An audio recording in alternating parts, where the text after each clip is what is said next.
ये सलमान खान का हाथ है रोज़ा, और ये सलमान खान के हाथ पे ये देखिए, ये मेरा और सलमान खान का हाथ एक ही जैसा है।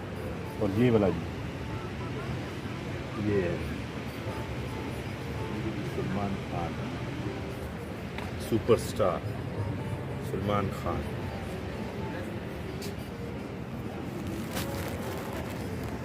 बहुत सारे और भी एक्टर्स के लिखे हुए हैं ना, तो अमिताभ बच्चन का आपको दिखाते हैं। ये सलमान खान है, ये देखें अमिताभ बच्चन, दिस इज़ अमिताभ बच्चन। ये अमिताभ बच्चन का हाथ है, ठीक है जी, देख लिया आप लोग।